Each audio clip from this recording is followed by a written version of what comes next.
Ladies and gentlemen, welcome to number one Young CEO's show that we talk about how the best way you can be able to make our lives better, at the same time, how to lead companies to the best way. Number one, today, I want to appreciate you people so much for being part and parcel for this show because I can tell you numbers are showing good. We are doing good. I want to appreciate for you people liking my videos, people watching my videos.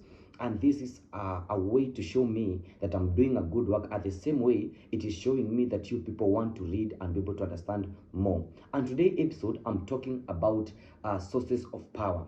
This is about companies, how you can be able to read any organization. And people have been asking me, how can people get power in a company? Because it is a trend that is growing and people want to know the best way they can be able to read companies well. And the sources of power comes in a different way. And today I want to talk about how you can be able to get these powers, how you can become influential in a company. Number one, you can be able to get power through legitimate power. Legitimate power is the one that is being given to you. You are appointed to a position like a CEO of a company, the chief executive officer for a company. This is a legitimate power. It comes from being given, the powers are being restored to you by a management of a company or an organization. You can imagine today, the people have appointed you as a chief executive officer for a company. That is legitimate power. If you get appointed as a manager for a company, that is legitimate power. If you are being appointed to lead a different department, that is what we call legitimate power. It comes from hierarchy. You will talk about hierarchy means from the first to the least. So being the CEO of a company, we have the HR, we have the departmental heads, then we have the people from the communication up to the cleaner downside there. So legitimate power mostly comes from being given from the hierarchy, at the same time being appointed to a position. The only challenge of this legitimate power, when if you lose a title, you are able also to lose this position that you are able to have. Number two, let me talk about the expert power. The expert power comes when you are expert, when you are good in something. Today in a company, if you're good in IT, you can be promoted to be the head of IT in an organization. If you're good in communications, you can be appointed to be the head of communications in a company. The beauty about expertise in power, you get it because no any other person is able to do the same thing that you are able to do. The only challenge also comes with this, the expert power is one, if you lose your expertise, you are also to lose the title. Another thing, if you get someone else, let me talk about an employee because people are getting trained from time to time. So if today you get another employer that the employee that is so much experienced in that field, you are able to lose that work because that position you are given to you because you are good in that position. So once you lose that position, you are also able to lose it, you are able also to lose the position that you are being restored unto you. Let me talk about number three is about referent power. Referent power, it mostly comes how you be able to interact to other people. Have you ever imagined in a way how you can be able to talk to people? There's a person in an organization because every person in an organization, there's so much different. So when you get a person in an organization that is close to people, they can be able to talk to other people, they can be able to interact with other people. Sometimes these people, actually, they can even assign duties to others even without being questioned. Let's talk about being referent power. Let me talk about being influential. The people like you what you do, they like on how you dress, they like on how you talk to people, they like everything that comes from you. You can imagine an organization and where an employee comes in the morning, he greets people, he starts by sharing a word of God. Then from there, he's able to ask people how was their night. Then he's just able to plan duties to them, even without being asked by a management. So as times goes by, the people can come and say, we are able to appoint you to this position because you're good in management. So in referent power, it mostly comes from interpersonal relations. How do you talk to people? How to interact with other people? And the way you interact with the other people is what is going to define on how they can be able to appoint you to this position. And the only change with this position, because what the beauty about me, I'm giving you the sources of power and also the limitations of this power. And most of this power, remember, it comes with benefits. You can get a lot of money, you can be able to get a lot of bonuses, you can be able to get a lot of rewards, you can get salary increasement, you can also get a position to read people. At the same time, you get a chance to read the company and its organization, the whole of it. Another thing you need to understand about this referent power, this it mostly comes from people. These are the people are the ones who say today they want to appoint you to this position. They feel like they want to be led by you.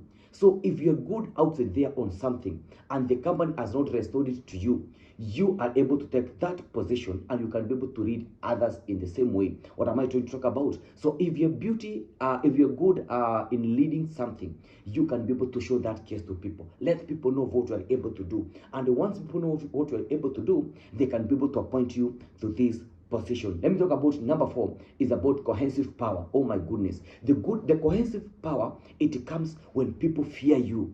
There's sometimes people fear someone in an organization, not because you are appointed to do the same thing. You can imagine when people see you, they get silence. When the people see you, they cannot talk.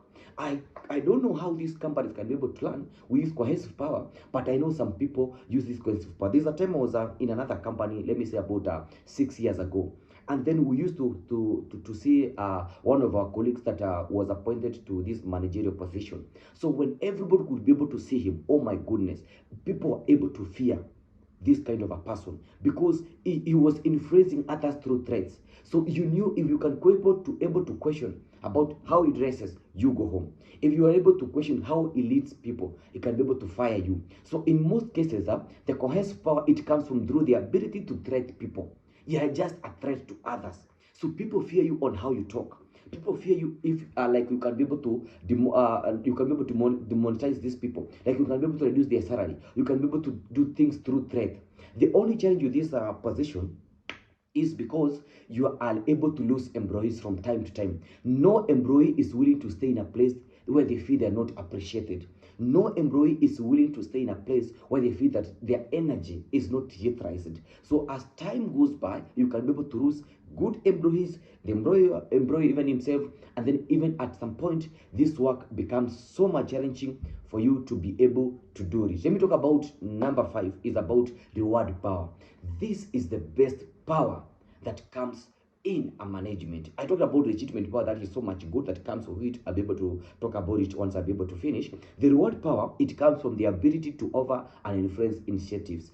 Today, if you are able to do more sales in a company, you become the sales manager of a company. So if you're good, be able to recruit people, you become you can be able to become a HR of a company. So if you are able to lead people, you can be able to organize people, you can be able to be appointed as a leader, as a team leader in a company. Why? Because you have some skill that people don't be able to have. So the reward power comes through incentives. You can be able to be rewarded of what you have been able to done, what you have done for the company. Today, if the company sets a target you can be able to achieve in 3 years, 4 years, 5 years, then you can be able to achieve to it. The company can reward you a position by what we call performance. It's like about performance contract. So once you do something good, the company can be able to appreciate you. Let me talk about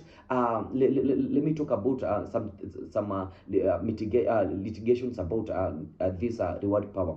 The challenges that comes with this position is one. So if you are able to lose your target, so you can also be demoted from this position. So these powers are good. They come with, I know they come with pride, they come with a position, they come with a class, they come with a good office, they come with a good cars of driving. But the only challenge with these powers, you need to know, is that each of them comes with a disadvantage. Like I said earlier, the legitimate power is the best you can able to get because it comes from hierarchy. And you know hierarchy is from the position of the highest. Who is the senior most person in a company? Mostly is the director. Mostly you can start from the directors. Then you come to the CEOs. Then you come from to the HR. Then you come to departmental heads. Then you go to the lowest, the people that are what you call supportive administrations in a company. And in most cases, these powers, they are restored to you for you can be able to read. Remember one thing, as from time goes by, these powers can be reduced anytime. Like in legitimate power, that title is given you because you are the head of a hierarchy. So if you are the chief executive officer for the company and you have read it for 2 years, 3 years, 4 years, and talk about the years you can be able to read to it, and then it comes to a point that you will be able to lose this position. So once you lose a position of a CEO or you're being transferred to another company, so you lose the power. That's only the challenge with these positions. The power is good. Even in politics, you people know, power is always good. you have the power to read people, people are able to appreciate you. So as time goes by, this power, once is taken away from you, you are not able to gain this power.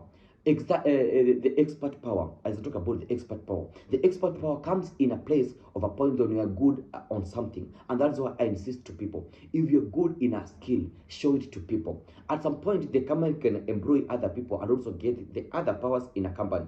But if you're able to showcase from time to time of what you're good in it, the company can elevate you. The company can give you a position to read in a company. Referent power, it comes about in interpersonal relations to people. I told you how you talk to people, how you interact with them, on how you can be able to deal with them from time to time, can be able to show how the best way you can be able to read. Talk about the cohesive powers. I mentioned about it is as an ability you can be able to read people through threats.